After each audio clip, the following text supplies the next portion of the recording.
Salutations élèves, c'est Mister Soli alias Fio et on se retrouve aujourd'hui pour le chapitre 3 sur la Seconde Guerre mondiale.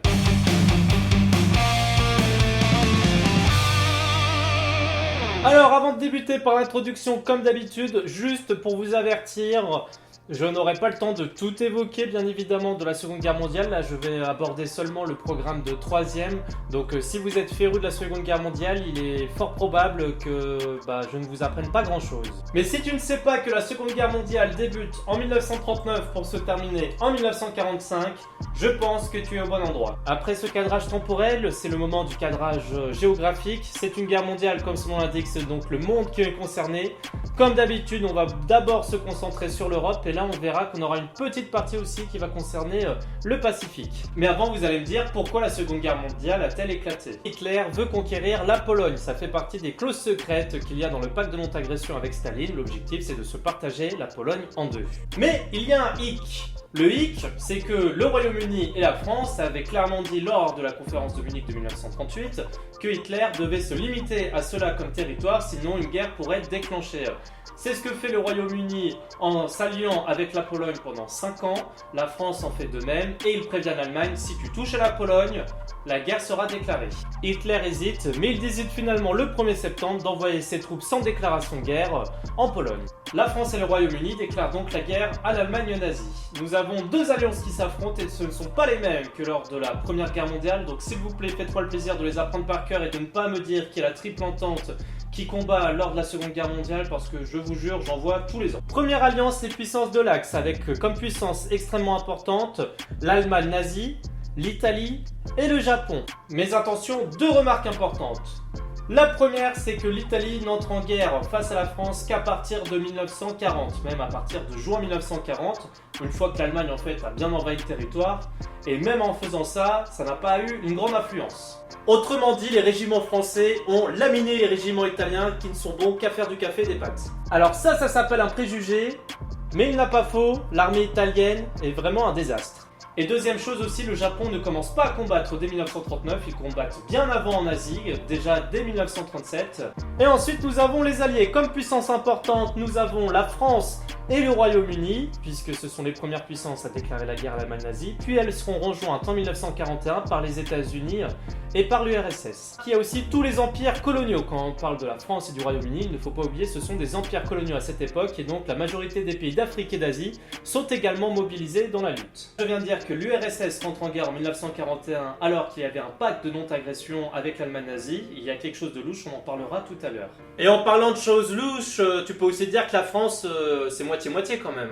Effectivement, pour la France, c'est un cas extrêmement particulier, mais on en parlera davantage dans le prochain chapitre d'histoire, le chapitre 4, où justement ce sera la France dans la Seconde Guerre mondiale. Et pour cette Seconde Guerre mondiale, nous allons la diviser en deux parties, et chaque partie répondra à une problématique chacune. C'est-à-dire que ce n'est pas une, mais bien deux problématiques auxquelles nous allons devoir traiter aujourd'hui. Pourquoi la Seconde Guerre mondiale est-elle une guerre d'anéantissement ? Comment l'Allemagne nazie a-t-elle mis en place ces génocides ? Mais avant de répondre à cette problématique, nous allons devoir parler des deux phases de la guerre. Première phase, c'est celle qui va de 1939 à 1942, c'est ce qu'on appelle les victoires de l'Axe, puisque les puissances de l'Axe remportent une grande partie des territoires, que ce soit en Europe ou que ce soit en Asie. Bref, c'est vraiment une déferlante de ces puissances de l'Axe, notamment avec la Blitzkrieg, on en parlera beaucoup plus dans le prochain chapitre. Et la deuxième période date de 1943-1945, c'est ce qu'on appelle la reconquête des Alliés. Les Alliés arrivent à récupérer les territoires conquis par les puissances de l'Axe durant les 3 premières années de la guerre.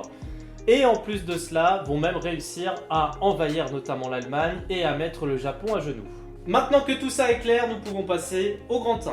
Partie 1, une guerre d'anéantissement. Et ce qu'il faut bien comprendre, c'est que la Seconde Guerre mondiale est une guerre idéologique. D'un côté, nous avons les puissances de l'Axe qui sont fondées sur une idéologie raciste et une guerre de conquête. Alors qu'en face, les Alliés, eux, défendent les droits de l'homme, les valeurs de démocratie et de liberté. Il s'agit donc d'une véritable lutte entre deux visions du monde. Et attention, il y a tout de même une exception. En 1941, l'URSS rejoint le camp des Alliés. Pourquoi ? Eh bien tout simplement parce qu'Hitler en 1941 lance l'opération Barbarossa qui vise à envahir l'URSS. Cette vision qu'ont les Alliés de défendre la liberté, la démocratie et les droits de l'homme, eh bien il faut aussi qu'ils fassent affaire avec Staline qui ne les respecte absolument pas mais qui lui vient ici juste pour défendre effectivement le communisme.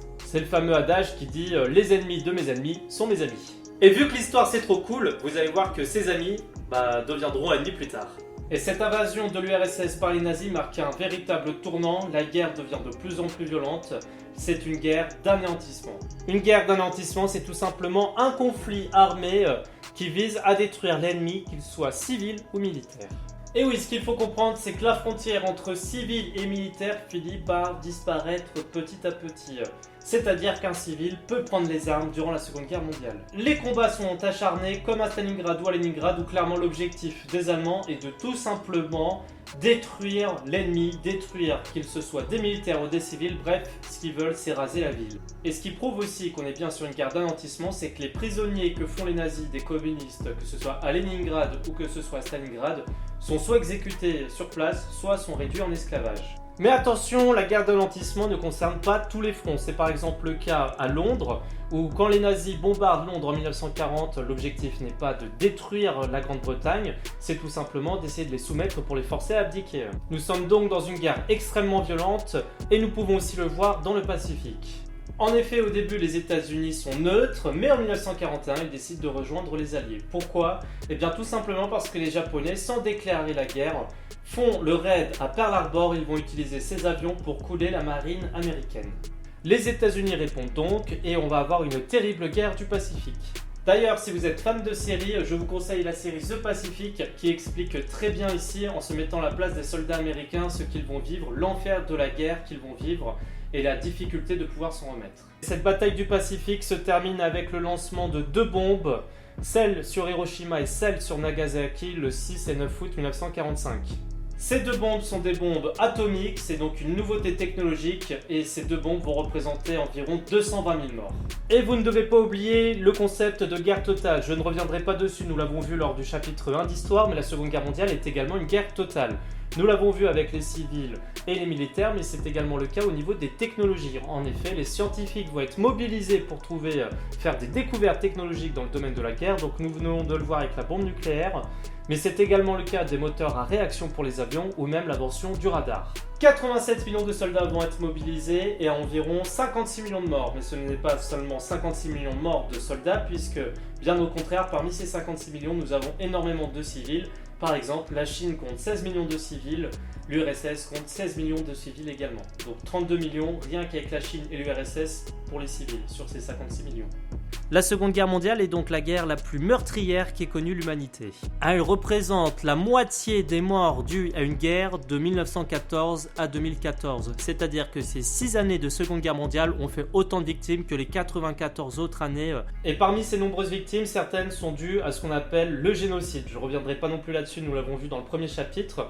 Mais nous allons évoquer cette fois-ci le génocide qui aura lieu durant la Seconde Guerre mondiale, c'est-à-dire le génocide des Juifs et des Tziganes. Et pour ceux qui ne savent pas ce que sont les Tziganes, c'est tout simplement ce qu'on appelle plus communément les gens du voyage, les personnes effectivement qui ont un train de vie plutôt nomade.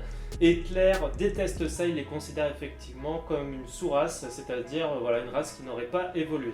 Bien évidemment, le concept de race, vous le mettez entre guillemets, puisque je vous rappelle, il n'existe qu'une seule race humaine, l'être humain, point final. Et contrairement à ce que vous pouvez croire, Hitler n'a pas au début comme objectif d'éliminer les races qu'il juge inférieures. Son objectif, c'est tout simplement de les enfermer dans des camps de concentration, de les faire travailler, de les réduire en esclavage, mais il n'est pas là au point de vouloir les exterminer. Le véritable tournant, c'est cette année 1941 et l'invasion de l'Allemagne nazie des communistes. Les combats sont tellement acharnés, le but d'Hitler, c'est vraiment de détruire la totalité du communisme et des communistes, et il va en profiter également pour commencer à éliminer les populations juives, notamment de Pologne. L'invasion de l'URSS est systématiquement suivie d'un massacre de civils, notamment effectué par les Einsatzgruppen, qui sont des groupes mobiles chargés d'assassiner les juifs, les tziganes et les communistes. C'est-à-dire que l'armée progresse, et dès que les villes sont occupées, c'est les Einsatzgruppen qui rentrent ici cette fois-ci en action et qui vont assassiner les civils, les cibles qui ont été fixées, et cela de manière extrêmement méthodique et toujours rapportée. Il y a donc des preuves qui existent de ces terribles massacres. Mais l'Allemagne nazie va avoir des difficultés sur ce front de l'Est d'un point de vue militaire, puisque l'URSS, avec la bataille de Stalingrad, va réussir à contenir les forces nazies, puis finir par les repousser petit à petit. Hitler décide donc, avec certains de ses ministres à la conférence de Wannsee, de procéder à une exécution de masse et beaucoup plus rapide et systématisée des Juifs, puisque le problème des Essensgruppen, c'est que pour Hitler, cela ne va pas assez vite, et puis certains surtout se suicident après les terribles actes qu'ils ont commis. Suite à cette conférence, une douzaine de centres de mise à mort vont être construits. Un centre de mise à mort, c'est un espace clos et organisé destiné à l'assassinat des populations juives et tziganes. Vous en avez sans doute déjà entendu parler, peut-être sous le nom également de camp d'extermination. Bref, là, les juifs sont déportés de différents pays européens, ils sont dans des mauvaises conditions dans les trains, parfois avec très peu de nourriture, parfois avec des cadavres. Et une fois arrivés, ils sont sélectionnés et triés.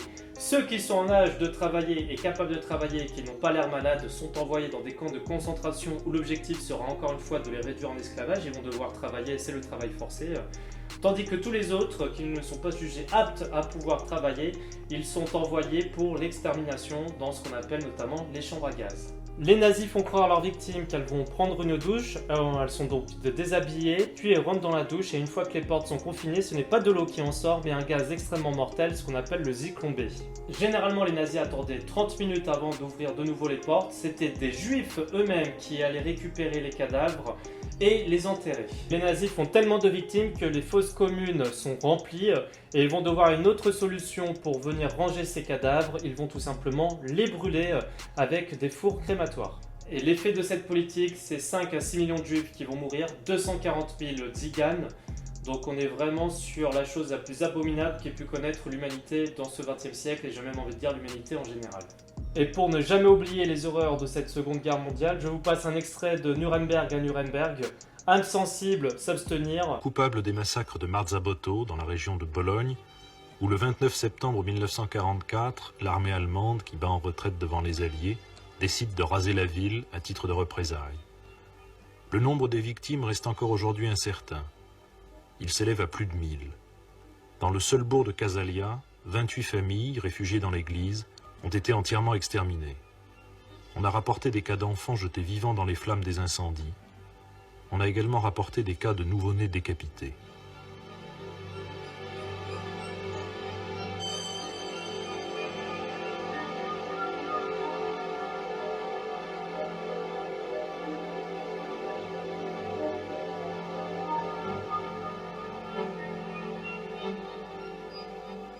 Désolé de finir sur une note si triste, mais voilà, il y a des choses qu'il faut connaître et ne jamais oublier. Et moi je vous dis à la semaine prochaine pour le chapitre 3 de géographie. Salutations élèves!